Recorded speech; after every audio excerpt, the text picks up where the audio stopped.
से मेरे पास कुव्वत नहीं, तो उसने कहा कि उनके इश्क का आलम ये है। जेलों में बंद किए जा रहे हैं, दिल में कुछ जबान में कुछ। सही बात। दिल में कुछ जबान में कुछ। कितने नौजवान कह रहे थे आई लव मोहम्मद, ये अल्लाहु अकबर। जवाब दीजिए। अल्लाहु अकबर। हाँ। नहीं छोड़ेंगे, नहीं छोड़ेंगे। अल्लाहु अकबर। माशाअल्लाह, जिंदाबाद, बहुत अच्छा। असल चीज ये है कि हमने गौस का दामन कभी पकड़ा नहीं, तो छोड़ेंगे कहां से? पहले पकड़ना पड़ेगा तब छोड़ने की बात आएगी। बहरकैफ मैं बयान ये कर रहा था कि आई लव मोहम्मद ये है क्या, क्यों लोग इस ट्रेंड को अभी चला रहे हैं, वजह क्या है? पहले तो नहीं सुने थे, पिछले साल जलसा हुआ था उसमें नहीं सुने थे, उससे पीछे जलसा हुआ, अख्तर परवाज नईमी साहब, अजमल अजीजी साहब कई मर्तबा आ चुके हैं, मगर इस तरह के नात तो नहीं पड़े हैं। आई लव का माना क्या होता? मैं प्यार करता हूँ। किससे? मोहम्मद से सल्लल्लाहु ताला अलैहि वसल्लम, उनसे मोहब्बत करता हूँ। पहले भी कहा कि हम नबी से मोहब्बत करते हैं, और हदीस का मफहूम यह है कि वो मोमिन कामिल मोमिन हो ही नहीं सकता जो अपने बाप से ज्यादा, अपनी औलादों से ज्यादा, अपने घर वालों से ज्यादा, दुनिया की हर शय से ज्यादा जिस बंदे को नबी से मोहब्बत ना हो वो मोमिन कामिल हो ही नहीं सकता। बेशक, बेशक। दुनिया की हर शय से ज्यादा जिसको जो चीज मोहब्बत वाली हो वो नबी की मोहब्बत है। आखिर मामला क्यों आया तो मैं आपको बता रहा हूं। अख्तर परवाज नईमी बड़ी तेजी के साथ बताए, कानपुर में कुछ नौजवानों ने 12 रबी उन नूर के मौके पर आई लव मोहम्मद की तख्तियों को लगाया था। जैसे ही आई लव मोहम्मद की तख्तियों को लगाया तो कोई सरफिरा ऐसा था जाके पुलिस स्टेशन में कंप्लेन किया कि ये नौजवान इस तरह से नई चीज का इजाद कर रहा है। तो अब जाहिर सी बात है कि हमारे कौम के ऊपर अलग अलग तरीके से अलग अलग स्टेट में अलग अलग जगह पर इस तरह से मुसल्लत कर दिया गया है, इस तरह से लोगों को बिठा दिया गया है हाकिम बनाकर कि लोगों को परेशान किया जा रहा है। फौरन उन बच्चों को उठाया, उन बच्चों को उठाने के बाद फौरन लेकर गया थाना में, और थाना में ले जाने के बाद उसे बंद कर दिया गया, गिरफ्तारी हुई। उसी वक्त से ये ट्रेंड चला है, अरे हम नबी से आज भी मोहब्बत करते हैं, कल भी मोहब्बत करेंगे, कयामत तक मोहब्बत करेंगे। अगर तुम ये चाहते हो कि नबी के इश्क, नबी की मोहब्बत को हमारे दिल से निकालना चाहते हो तो सुनो, गर्दनें कट सकती है, नबी से इश्क खत्म नहीं हो सकता। बेशक, बेशक। हम गुर्बत में जिंदगी गुजार सकते हैं, सही बात। हम गुर्बत में जिंदगी गुजार सकते हैं। माशाअल्लाह हमारे समाज के एक बेहतरीन सियासी लीडर, आप बखूबी जानते हैं, बहुत जाना पहचाना चेहरा है मास्टर मुजाहिद साहब, वो भी तशरीफ लाए हैं। थोड़ी देर मैं, जब तक हजरत तशरीफ नहीं लाते हैं तब तक मैं बयान कर रहा हूं। मैं एक वाकया, आज हमारे नौजवानों का आलम क्या है, हमारे नौजवानों का मामला क्या है। शायर साहब ने नात पढ़ा, फौरन कहा आई लव मोहम्मद, नबी से हमें मोहब्बत है, मगर हकीकी मोहब्बत है या सिर्फ दिखाने के लिए मोहब्बत है, या सिर्फ उनके तरन्नुम को सुनकर या साउंड को सुनकर आपने मचल कर कह दिया नबी से मोहब्बत है।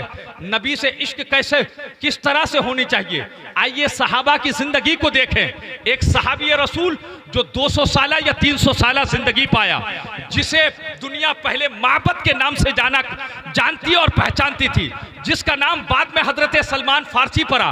हजरत सलमान फारसी कौन सहाबी रसूल है?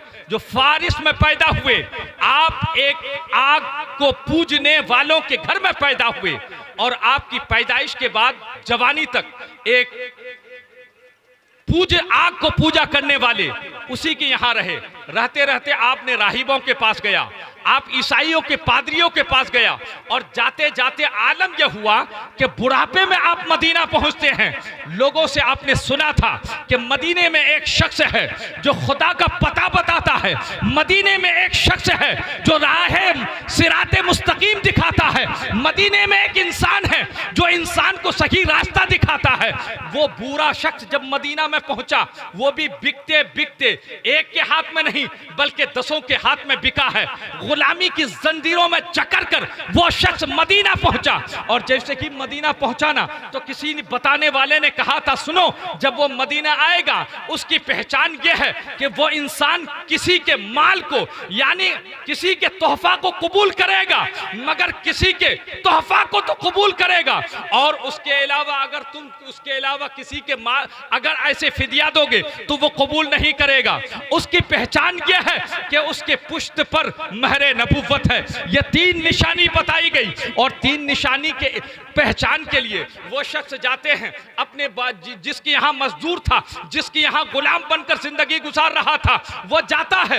जाने के बाद खजूर के दरख्त पर चढ़ता है, अच्छे अच्छे खजूरों को लेता है और लेने के बाद एक में अच्छे खजूरों को भरता है, दूसरे में गले सड़े हुए खजूर को रखता है। रखने के बाद ले जाता है और ले जाने के बाद कहने लगता है मैं आपके लिए ये लेकर के आया हूँ।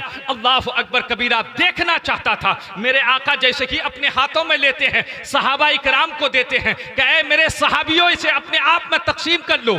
वो तकसीम कर लेते हैं। अब तकसीम करने के बाद फिर इसके दिल में ख्याल आया, देखते हैं नबी खाते हैं कि नहीं। नबी खाए नहीं। जब दूसरे लेकर के थैली में लेकर गए थे जिसमें सरा गला हुआ था, उसको पेश करते हैं और कहते हैं हुजूर ये तोहफे के तौर पर लेकर के आया हूं। मेरे आका उसे कबूल फरमाते हैं और निकाल कर सबसे पहले अपनी जबान में देते हैं। तो 2 चीजें तो इसे समझ में आ गई।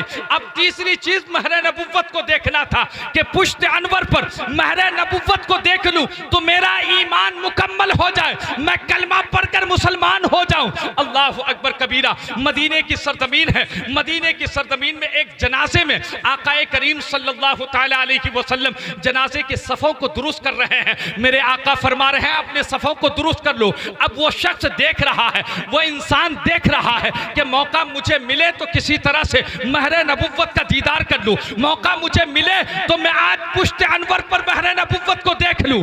आज मौका गनीमत समझकर वो इंसान आगे बढ़ता है। मेरे नबी के पीछे से जो आपके चादर था, काली कमली थी, उस काली कमली को हटाया जाता है। महरे नबुव्वत को देखकर फौरन बोसा देता है, नबी के कदमों में गिर जाता है। लोग हैरत में पड़ जाते हैं, ऐ नादान बता, जनाजे में तुम आए हो और नबी के पुश्त को तुम बोसा दे रहे हो, जनाजे में तुम आए हो, नबी के कदमों में गिर रहे हो। वो इंसान कहने लगता है ऐ इंसान सुनो, मैंने 3 चीजें अपने राहिबों से सुना था, सुनते सुनते मदीना तक पहुंचा हूं, लिहाजा मैं ये चीजें देख रहा था। आज मेरा दिल मुतमईन हो गया, मैं कलमा पढ़ना चाहता हूं, इसलिए नबी के कदमों में गिर गया हूं। जैसे कि नबी के कदमों में गिरता है, कलमा पढ़कर इस्लाम में दाखिल होता है। जैसे कि कलमा पढ़कर इस्लाम में दाखिल हुआ, इस्लाम में दाखिल होने के बाद अब वो रोजाना सुबह शाम मेरे नबी की बारगाह में आते हैं। ऐ आई लव मोहम्मद कहने वाले नौजवानों सुनो, नबी से सच्ची मोहब्बत करने वाला वो सलमान फारसी कैसा था। ऐ आई लव मोहम्मद करने वालों मेरे भाइयों सुनो, वो नबी से मोहब्बत किस तरह से किया करता था। सुबह भी आया करते थे, शाम को भी पहुंचा करते थे।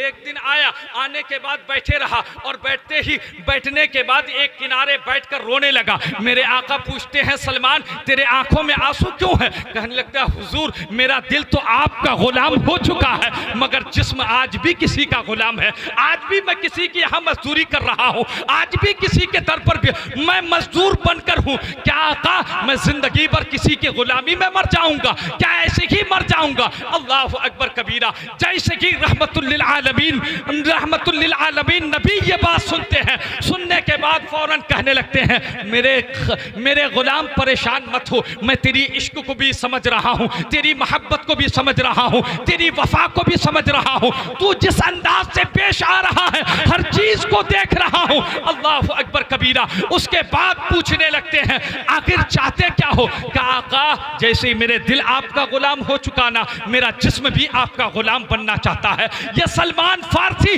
जब इस दुनिया से जाए तो किसी और का गुलाम बनकर नहीं, मोहम्मद अरबी का गुलाम बनकर के जाए, मोहम्मद अरबी का आशिक बनकर के जाए, उन्हीं की मोहब्बत में मेरे जान निकले।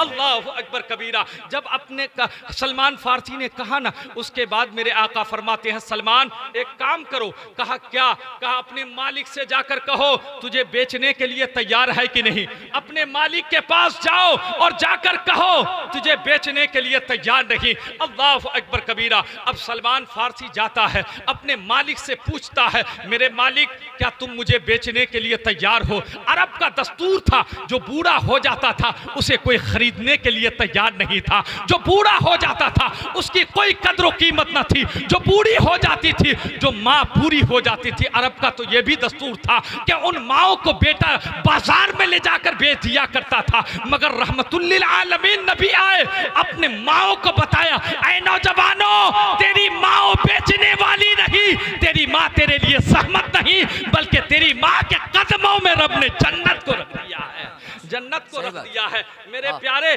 आज हर एक को मकाम व मर्तबा मिला है। एक सियासी लीडर बैठे हुए हैं, मैं इन्हें भी तवज्जो दिलाना चाहता हूं, मेरे आका से बेहतर सियासत करने वाला कौन होगा। अदले फारूकी को देखो कि जब हजरत उमर फारूक ने अदल किया तो दुनिया ये पुकार उठी।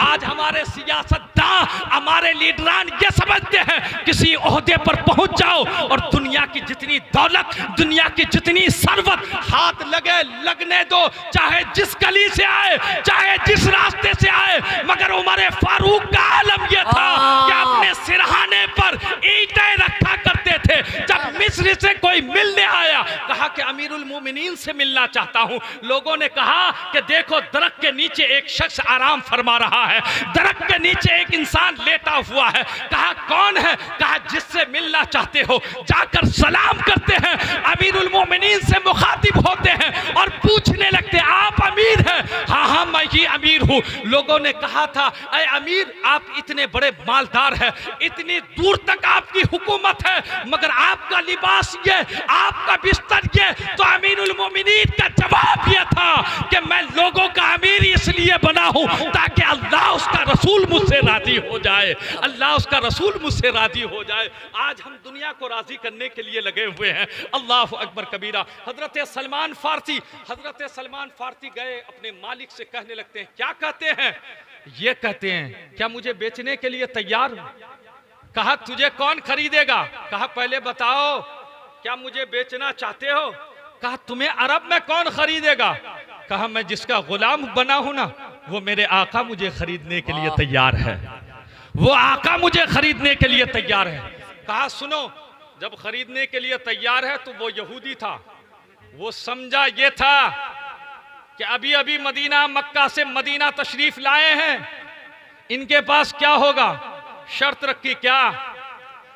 2.5 किलो चांदी, 250 ग्राम सोना और 1000 खजूर के दरख्त जिसमें फल लगे हुए हो। और वक्त मुतय्यन किया सिर्फ 1 हफ्ते का, 7 दिनों के लिए।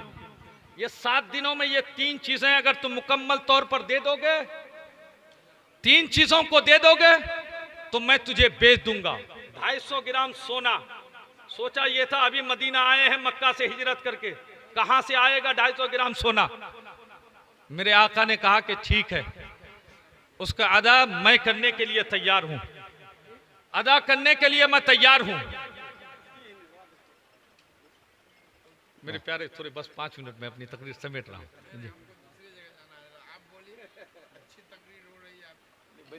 5 मिनट आप सुन के जाए बस जी। क्या कहा? 250 ग्राम सोना, 2.5 किलो चांदी, 100 खजूर के दरख्त जिसमें फल लगे हुए हो। टाइम 7 दिन, ये 7 दिन में पूरा कर दो, 7 दिन में दे दो, मैं तुझे आजाद कर दूंगा। आकर बताया आका, उन्होंने 250 ग्राम सोना, 2.5 किलो चांदी, 100 खजूर के दरख्त। अब उसके बाद मेरे आका ने कहा ठीक है, टाइम कितना? कहा 7 दिन। 1 दिन, 2 दिन, 3 दिन, 4 दिन गुजर गया।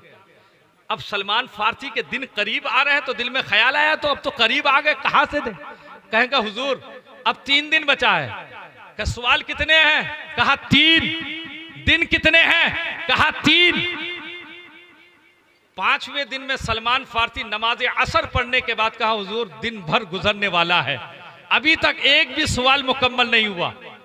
इतने में कोई सहाबी रसूल कोई तोहफा लेकर के आए।